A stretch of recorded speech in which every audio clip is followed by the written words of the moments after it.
Caro usuário, nunca é tarde para descobrir a literatura clássica e aprender o bom português de outros tempos. Inscreva-se no meu canal e lançarei mais audiolivros para você.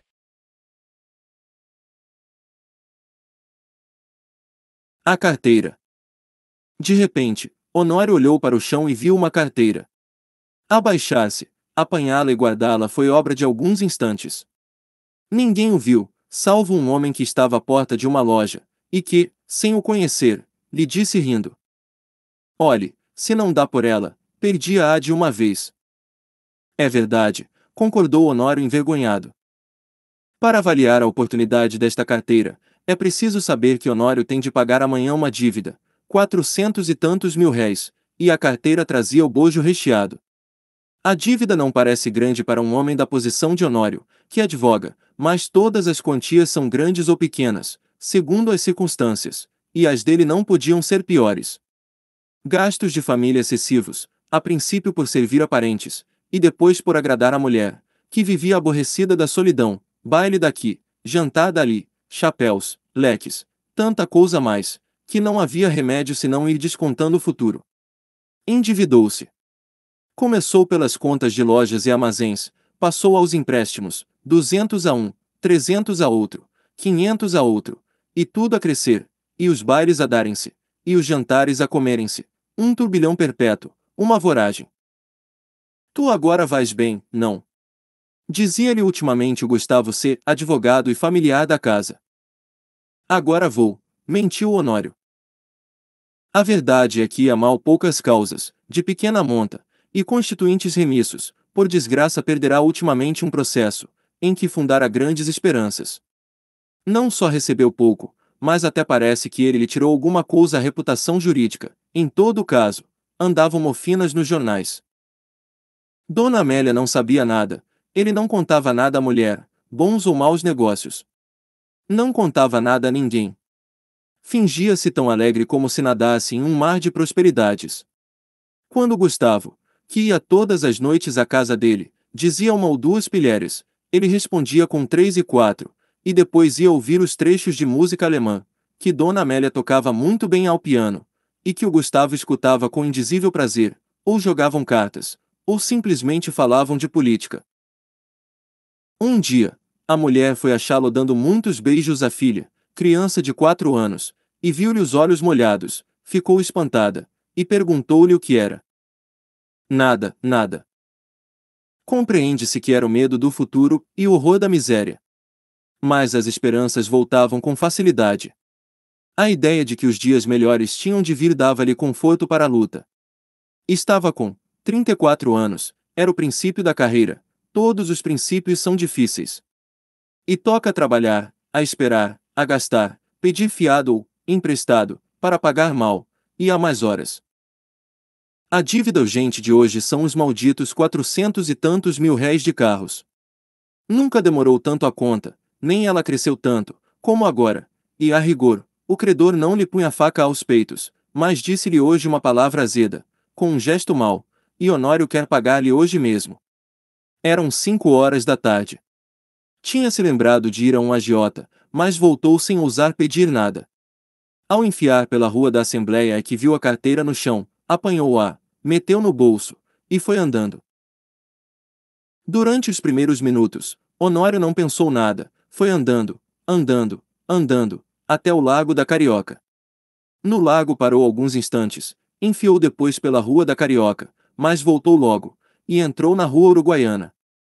Sem saber como, achou-se daí a pouco no Lago de São Francisco de Paula, e ainda, sem saber como, entrou em um café. Pediu alguma coisa e encostou-se à parede, olhando para fora.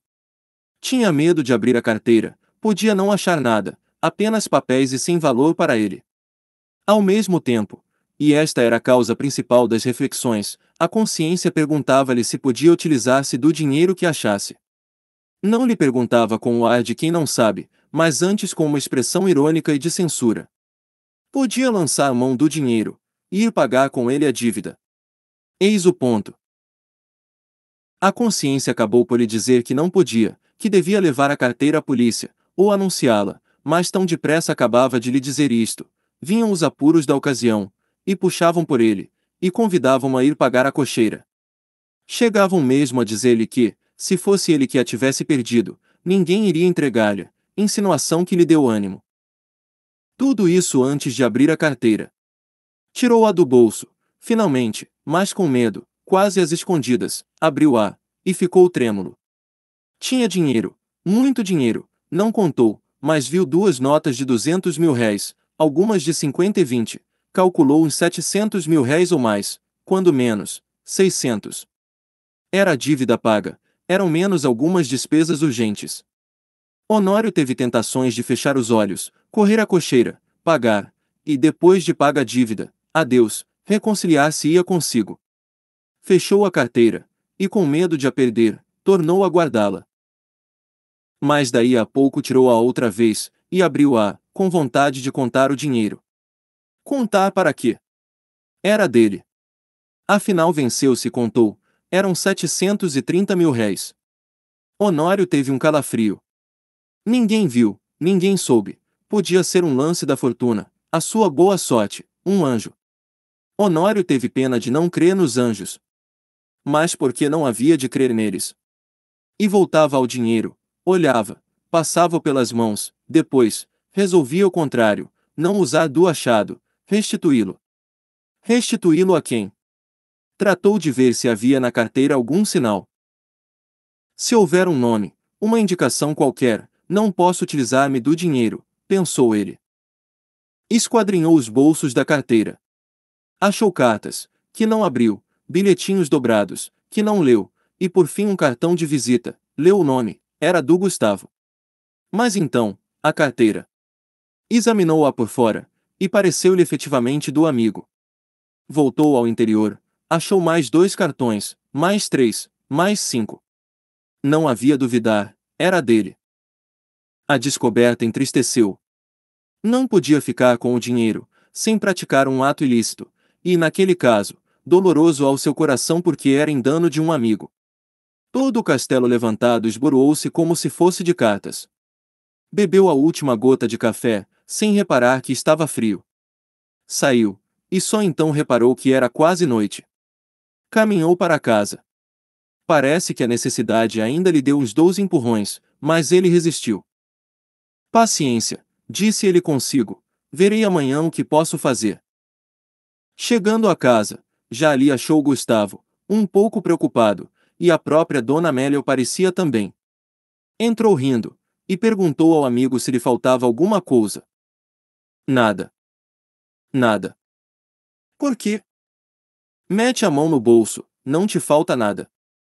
Falta-me a carteira, disse o Gustavo sem meter a mão no bolso. Sabe se alguém a achou? Achei-a eu, disse Honório entregando-lhe. Gustavo pegou dela precipitadamente, e olhou desconfiado para o amigo.